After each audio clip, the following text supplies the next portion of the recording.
लोग मुझे याद करते हैं, कभी अच्छा तो कभी बुरा मानते हैं।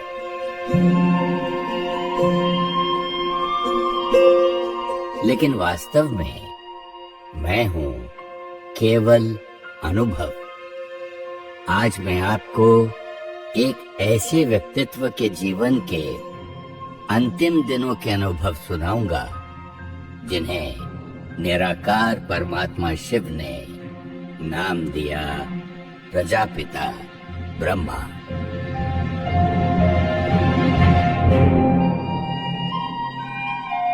बात दिसंबर 1968 की होगी। आबू में सर्दी बहुत थी, जहां ठंड में लोगों को बाहर निकलना मुश्किल था। वहीं बाबा और यज्ञ के सभी गॉडली स्टूडेंट्स अपनी दिनचर्या में अडिक्ट थे। एक नया स्टूडेंट पहली बार बाबा से मिलने आया था। आखिर वो दिन आया। उसने अब तक केवल बाबा के बारे में सुना था, मधुबन के बारे में सुना था, निराकार परमात्मा शिव बाबा से योग पूरा था। उसे उत्सुकता थी कि देखूं तो जरा कौन सा वो भगीरथ है जिसे ज्ञान सागर परमात्मा ने चुना है। जब वो क्लास में आया तो बाबा ज्ञान मुरली चला रहे थे। पार्टी लेट आने के कारण वो स्टूडेंट पीछे जाकर बैठा। मन की बात उसने किसी से कही तो नहीं, लेकिन मुझसे छिपी भी नहीं, क्योंकि मैं ही तो वो सारे अनुभव हूँ। बाबा बाबा मैं आ गया। बाबा मुझे देखो एक बार। बाबा मुझे एक बार देखो। कितने जन्मों से आपको ढूंढ रहा था, अब मिला तो भी पीछे बैठा हूँ, दिख भी नहीं रहा आपको। इतने में बाबा दूर बैठे उस बच्चे को देखते हैं और कहते हैं, बच्चे तो सदा बाबा के दिल में बैठे हैं। जो बच्चे बाबा को दिल में बिठाते हैं ना, वो बाबा के दिल में बैठे होते हैं। फिर चाहे यहाँ सामने हो या पीछे, दिल में तो सब आगे आगे है ना। इतना सुनना था कि उस बच्चे की आंखों से आंसू बहने लगे। वो खुद को रोक नहीं पाया और दौड़ के जाकर बाबा की गोदी में सर रखकर रोने लगा। बाबा ने बड़े प्यार से उसके सर पर हाथ फेरा और बच्चे बच्चे कहते हुए उसे खूब प्यार दिया और फिर उसे अपने सामने बिठा लिया। कमाल है शिव बाबा की। शिव बाबा ने ब्रह्मा बाबा को उनके 60 वर्ष की आयु में चुना, लेकिन आज भी 93 वर्ष की आयु में भी बिना आधार एकदम योगी राज की बैठक है। सिर्फ यही नहीं, आने वाले कुछ दिनों में उसने देखा कि बाबा यज्ञ प्रमुख होते हुए भी यज्ञ का हर एक छोटा बड़ा काम खुद करने से हिचकते नहीं थे।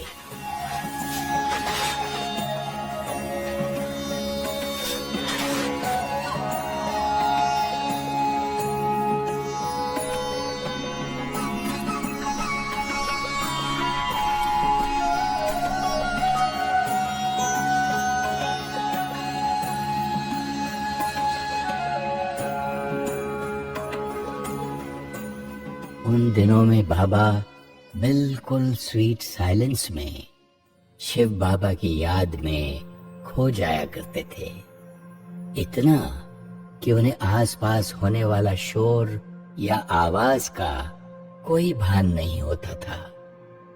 एक बार बाबा मग्न अवस्था में बैठे थे कि ब्रह्मा कुमारी कैलाश बाबा से मिलने मधुबन आई हुई थी। जब वो बाबा के कमरे में गईं, तो उन्हें बाबा के फरिश्ते स्वरूप के वाइब्रेशन अनुभव हुए।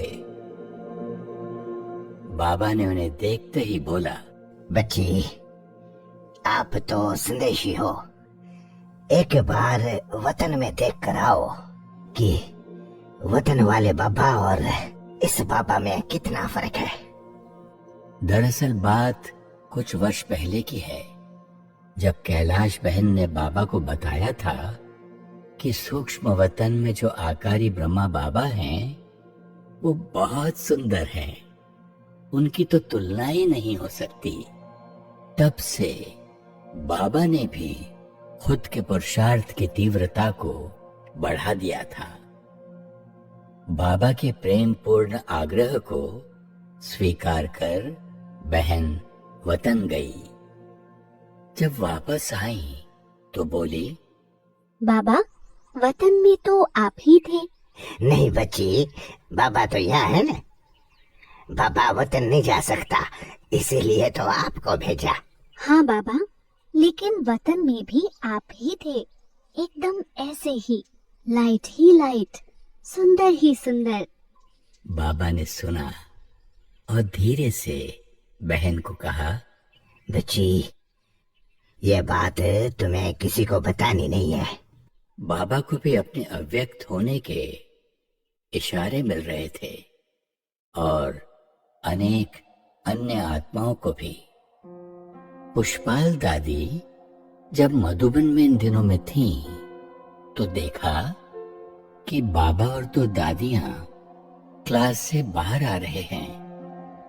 उन्होंने देखा कि दोनों दादियां तो जमीन पर चल रही हैं, लेकिन बाबा जैसे जमीन से धीरे धीरे 2-3 फुट ऊपर ही चल रहे हैं। दादी ने देखा और एकदम आश्चर्यवत होकर एक टक देखती रही। उनको लगा जैसे बाबा फरिश्ते के समान उड़ते जा रहे हैं। कुछ देर बाद वो दौड़ कर गई और बाबा को पकड़कर कहने लगी, बाबा, आप मत जाओ, यहीं रहो ना। हाँ बच्ची, बाबा तो यहाँ ही है, आपके पास है बच्ची। बाबा तो पास है ही और सदा रहेगा। उनके तो वो और करीब होते हैं जो दिन रात शिव बाबा के प्यार में खोए रहते हैं। ब्रह्मा बाबा उसी प्यार की पालना देने के निमित्त थे। वो बच्चों से दूर कैसे हो सकते थे?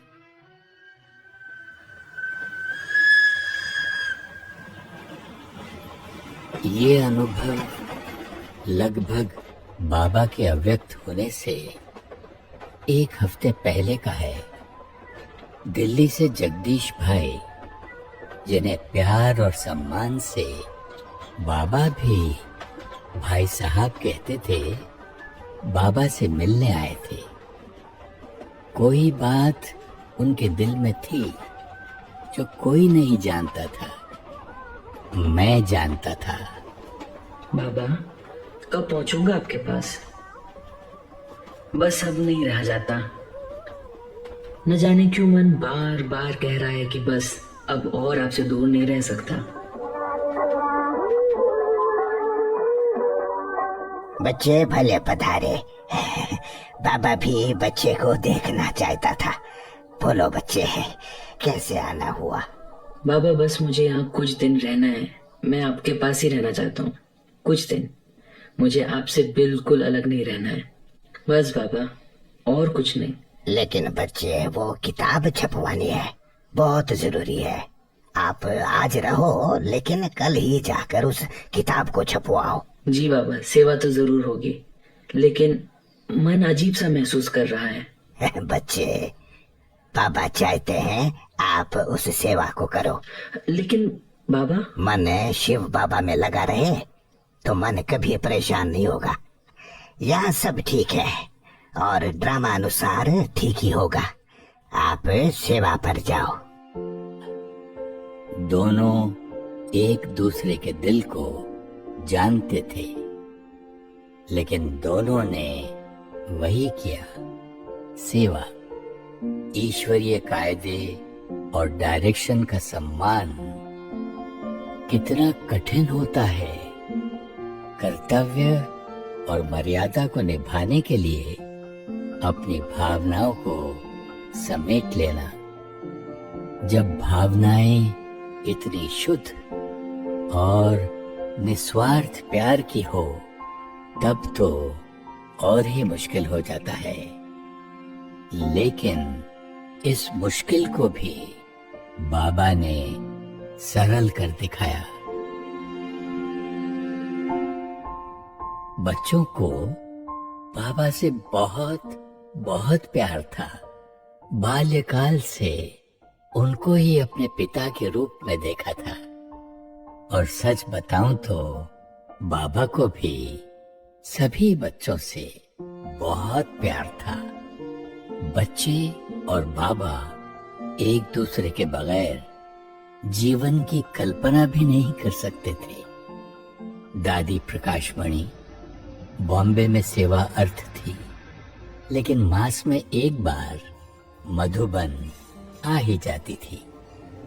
बात है 1969, 17 जनवरी शुक्रवार की। दादी एक छोटा सा ग्रुप लेकर मधुबन आई थी बाबा से मिलाने। ग्रुप 16 जनवरी को ही वापस चला गया। दादी को एक दिन और रुकना था, क्योंकि आबू में जो म्यूजियम है उसकी बिल्डिंग को खरीदने की कुछ बात चल रही थी। वैसे तो बाबा दादियों को कभी मधुबन में एक दिन भी एक्स्ट्रा रुकने नहीं देते थे। हमेशा कहते, बच्चे आप सेवा पर हो, छुट्टी पर नहीं। बादल बनकर आए हो, ईश्वरीय प्यार का जल भरो और जाकर तड़पती हुई आत्माओं पर बरसो। गो सून एंड कम सून। तो दिल होते हुए भी दादियां कभी मधुबन में बाबा के साथ एक्स्ट्रा नहीं रुक पाती थीं। इधर दीदी मनमोहिनी इलाहाबाद मेले की सेवा पर गई हुई थी, तो बाबा के संग रहने वाली ईशु दादी ने दादी प्रकाशमणि से कहा, दादी, दीदी इलाहाबाद में है और बाबा की तबीयत थोड़ी सी ऊपर नीचे है, तो आप रुक जाओ ना। ईशु दादी, रुकना तो मैं भी चाहती हूँ, पर बाबा तो सेवा पर एब्सेंट नहीं होने देंगे ना। हाँ, सच ही था। बाबा कभी बच्चों को सेवा में किसी भी तरह की कमी नहीं रखने देते थे, क्योंकि बाबा खुद अपने अनुभव से जानते थे कि सेवा से सुख और संतुष्टता बहुत सहज प्राप्त होती है, क्योंकि सेवा के दौरान शिव बाबा की याद बुद्धि में नेचुरल रहती है।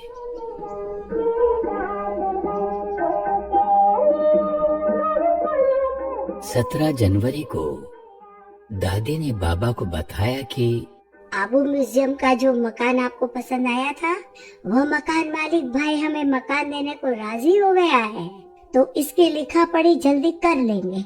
बच्ची, जल्द नहीं कल ही करना है, अभी नहीं तो कभी नहीं। जी बाबा। दादी बॉम्बे वाले रमेश भाई को फोन करने जा ही रही थी कि बाबा ने बोला, बच्ची, बॉम्बे में कोई जरूरी सेवा है क्या? नहीं बाबा, ऐसा तो कुछ अर्जेंट नहीं है।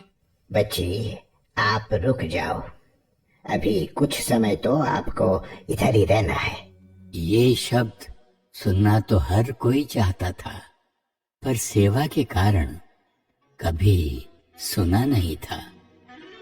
लेकिन आज इन शब्दों को सुनकर दादी के तो पैर धरती पर नहीं थे। दादी जल्दी गई और बॉम्बे वाले रमेश भाई को फोन पर कल के कल ही मकान को फाइनल करने का बाबा का संदेश दे दिया। अगला दिन 18 जनवरी शनिवार। सुबह से ही बाबा की तबीयत थोड़ी ठीक नहीं लग रही थी। दादी जब बाबा के कमरे में गईं, तब देखा बाबा शिव बाबा की याद में बैठे हैं। तबीयत ठीक ना होने के बावजूद बाबा के मुखमंडल पर असीम तेज था। दादी को देखा तो बाबा उठकर क्लास की ओर जाने लगे। बाबा, आज आप यही रुक जाइए। आपने जो ज्ञान की पॉइंट सुनाई थी ना, मेरा मन है मैं क्लास के साथ उसका चिंतन करूं। आज आप थोड़ा आराम कीजिए। दादी को अंदर से मालूम था कि बाबा रुकने वाले नहीं, क्योंकि 1936 से लेकर अब तक बाबा ने एक दिन भी क्लास किसी भी कारण से मिस नहीं की थी। उन्हें थोड़ा अलग महसूस हुआ जब बाबा ने कहा, ठीक है बच्ची, भले। दादी ने बाबा को धीरे से कहा, बाबा, डॉक्टर को बुला लेते हैं, वह आकर सिर्फ थोड़ा सा आपको देख जाएंगे। नहीं बच्ची, डॉक्टर की जरूरत नहीं है। बाबा सुप्रीम सर्जन से बात कर रहा है, लौकिक डॉक्टर की जरूरत नहीं। आप जाओ, क्लास में देर नहीं होनी चाहिए। बाबा की आज्ञा मानकर दादी क्लास में चली गई। क्लास खत्म होने के बाद आकर देखा तो बाबा के बगल में सभी सेवा केंद्रों के बच्चों की चिट्ठियों का अंबार लगा हुआ था। दादी ने बाबा से कहा, बाबा, आज रहने दीजिए ना, कल लिख दीजिएगा जवाब। आप थोड़ा आराम कर लीजिए। बाबा लिखते ही जा रहे थे और सिर्फ सर हिलाया। दादी ने देखा बाबा एकदम सीरियस होकर पत्र लिख रहे थे। फिर से दादी ने प्यार से बोला, बाबा, आप आराम कर लीजिए। नहीं बच्ची, ये बहुत आवश्यक है। आज बाबा को सारी चिट्ठियों का जवाब देना ही है। बच्ची, बाबा ठीक है, आप नाश्ता कराओ, फिर बाबा और आप सैर पर जाएंगे। जी बाबा कहकर दादी चली गई और बाबा चिट्ठियों को गौर से पढ़ने लगे। देखा है तुमको बाबा, रूहों को प्यार करते। किसी सेवा केंद्र की एक चिट्ठी में बहुत सारे बच्चों ने बाबा को याद प्यार दिया था। उस चिट्ठी के अंत में हर एक का नाम साइन किया हुआ था। बाबा ने उत्तर में एक एक बच्चे का नाम लिखा और फिर याद प्यार और नमस्ते लिखा। बाबा को मन में था कि एक भी बच्चे का नाम नहीं छूटना चाहिए, इसलिए बाबा बार बार उनके नाम मिला रहे थे। एक एक बच्चे को नाम सहित याद प्यार। इतना संवेदनशील और इतनी विनम्रता, इतना प्यार करेगा कौन?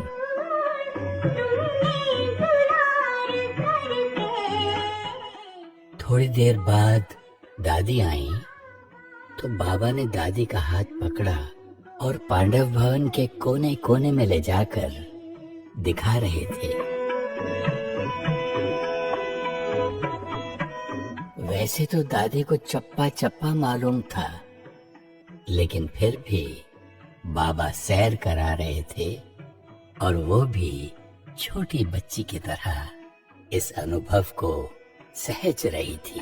ज्ञान का पंख लगा कर उड़ना सिखाते देखा।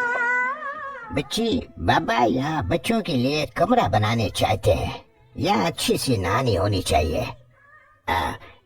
यहाँ छत डलवानी होगी, बारिश में बच्चों को भंडारे तक जाते हुए थोड़ा भीगना पड़ता है, तो छत डाल देंगे बच्चे। हाँ, या बाबा बच्चों के लिए बड़ा हाल बनाएंगे, जहाँ बैठकर सब बच्चे ज्ञान के सागर शिव बाबा की मुरली सुनेंगे। हाँ, देखो बच्चे, यहाँ दाल रखते हैं, यहाँ चावल रखते हैं। तबीयत के कारण बाबा भंडारे में करीब 3 दिन से नहीं गए थे, नहीं तो रोज बाबा भंडारे का चक्कर जरूर लगाते थे और हाथ भी बटाते थे। बाबा दादी को भंडारे का सब कुछ दिखा रहे थे। भोली दादी को पता चला बाबा भंडारे में आए तो वो तुरंत दौड़ कर आई और भावुक होकर बोली, बाबा, आप भंडारे में 3 दिन बाद आए हैं। मैं आपसे मिल भी नहीं पाई बाबा। तभी बाबा ने भोली दादी का हाथ पकड़ा और लंबी दृष्टि दी और कहा, बच्ची, आज जितना मिलना है बाबा से मिल लो, अपनी पूरी दिल से बाबा से मिल लो बच्ची। बाबा भी है, इधर ही बाबा से मिल लो। भोली बच्ची, वाह बच्ची।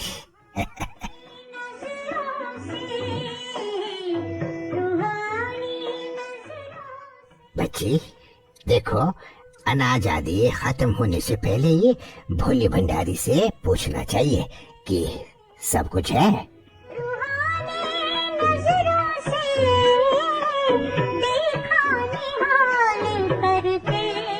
ऐसे बाबा दादी को हर बारीक से बारीक चीज दिखा रहे थे। क्यों? ये राज तो सिर्फ बाबा जाने और शिव बाबा जाने। अहमदाबाद से रमेश भाई का फोन आया कि शाम को 4 बजे आबू म्यूजियम वाले मकान की डील फाइनल हो गई है और वो शाम को 6 बजे वाली आगरा लोकल से आबू आ रहे हैं। ये आबू म्यूजियम का मकान बाबा के प्रेरणा से लिया हुआ यज्ञ का पहला मकान था। दादी ने बाबा को खबर दी तो बाबा मुस्कुराए और बोले, अच्छा है बच्ची, आज रात्रि क्लास जल्दी करनी है, डिनर जल्दी करना चाहिए सबको, बाबा को बच्चों से मिलना है। बाबा, आज आप रेस्ट कर लीजिए। नहीं बच्ची, सवेरे भी बाप बच्चों से नहीं मिले तो बच्चों की बुद्धि चलती है। आप जाओ, जल्दी भोजन करने को कह दो सबको। शाम को बाबा क्लास में काफी देर तक केवल दृष्टि देते रहे, मानो एक एक में बल भर रहे हैं, एक एक को आधार स्तंभ की मजबूती दे रहे हैं। फिर बाबा ने मधुर महावाक्य चलाए। अभी खुशी का पाया चढ़ना, बस याद की याद करते हैं, तो जो याद कर खुशी का पाया चढ़ता जाएगा। सब में अपने गुण भी होते नहीं, वो गाय जाते निंदा हमारी जो करे, मित्र हमारा सुर भवन रखे, भवन रखे नहीं। मेरी गुलामी बोध कर मैं आके मित्र बनता हूँ, तो गाय भी जाते नहीं।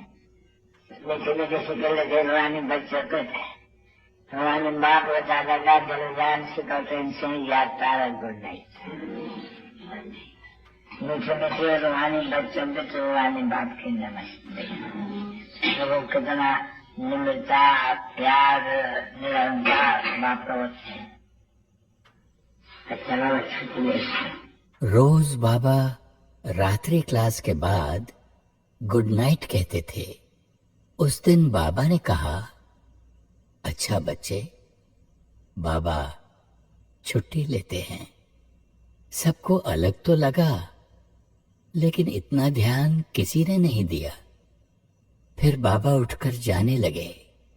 बाबा सब बच्चों को इतना सम्मान देते थे कि कभी पीठ करके क्लास से नहीं जाते थे, हमेशा पीछे पीछे चलते हुए जाते थे। आज भी बाबा वैसे जा रहे थे, लेकिन दरवाजे पर रुक गए, फिर से लंबी दृष्टि दी और 3 शब्द कहे, बच्चे,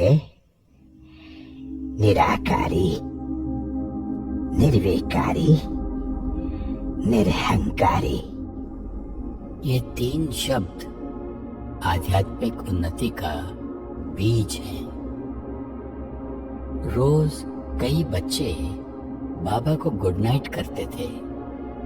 बाबा की तबीयत सुबह से ठीक नहीं थी, तो दादी प्रकाशमणि, दादा आनंद किशोर और कुछ भाई बहनें बाबा को जल्दी गुड नाइट करने गए। कमरे में उन सब ने देखा कि बाबा शिव बाबा की याद में एकदम जैसे कि मग्न अवस्था में है। शिव बाबा और ब्रह्मा बाबा की रूह रिहान चल रही है।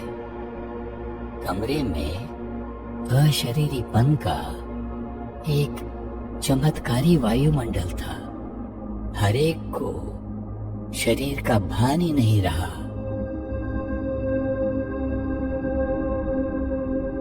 कुछ समय बाद बाबा ने इशारे से दादी को अपने सामने बुलाकर बिठाया। दादी बाबा की दृष्टि में देख रही थी। बाबा दृष्टि से जैसे मानो सारी शक्तियां ट्रांसफर कर रहे थे। फिर बाबा ने उनका हाथ अपने हाथ में लिया। दादी को अपने अंदर करंट की अनुभूति होने लगी। दादी ने बोला, बाबा, बाबा, बाबा। बाबा तो निशब्द केवल हाथों में हाथ देकर दृष्टि दे रहे थे। दादी ने आनंद किशोर को डॉक्टर को बुलाने का इशारा दिया। कुछ सेकंड की बात होगी, मानो 10 सेकंड या 20 या कितना, लेकिन ऐसा लगा मानो कितने सालों से दादी बाबा के साथ है।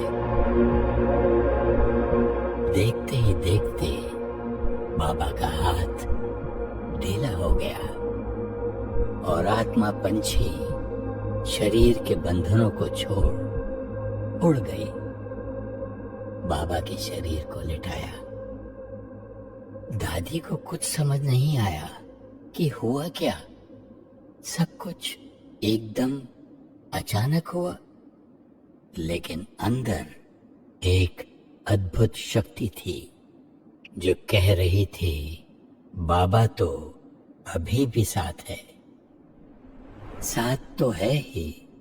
कई बार बाबा ने अपने बच्चों को शब्दों से, इशारे से, अपने कर्म से एहसास कराया था कि बाबा का साथ उनके ऊपर माँ की स्नेह की छाया समान सदा बना हुआ है और रहेगा ही। कुछ ही देर में डॉक्टर आए और उन्होंने कहा कि प्राण पंछी तो उड़ गए। सुनकर बड़े ही शांत भाव से दादी ने कहा, ड्रामा की भाभी, बाबा तो अभी भी साथ ही है। डॉक्टर भी अचंभित थे कि इतना प्यार करने वाले बाबा के अचानक चले जाने से भी इनके बच्चे ऐसे कैसे स्थिर हैं। उत्तर तो मैं जानता हूँ। वर्षों की तपस्या, शुद्ध ईश्वरीय प्यार और सत्य ज्ञान की पालना, यही आधार था उस स्थिरता का। दादी ने तुरंत सबको टेलीफोन किया। हर एक को दादी की स्थिरता देखकर आश्चर्य हो रहा था। ऐसा लगा जैसे बाबा ही अपनी शक्ति से सब करा रहे हैं। ड्रामा की भावी बाबा अव्यक्त हो गए। ये वाक्य दादी ने उस दिन न जाने कितनों को सुनाए होंगे।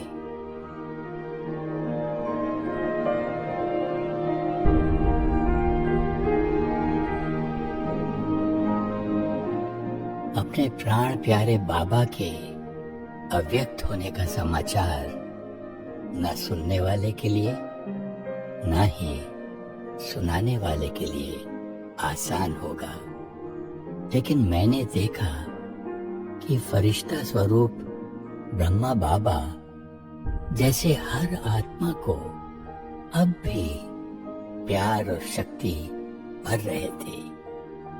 ना सिर्फ दादी किंतु प्रत्येक ब्रह्मा कुमार कुमारी को मैंने बड़ा ही स्थिर और अचल देखा।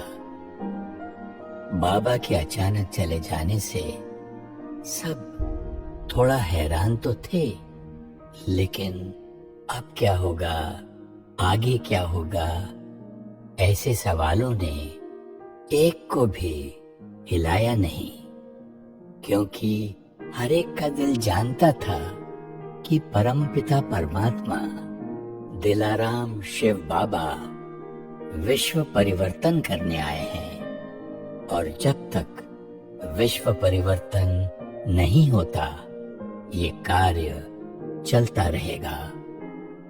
बाबा तो अंत तक हर बच्चे का साथ निभाने के लिए बंधा हुआ है, और उसको बांधा है बच्चों के प्यार ने।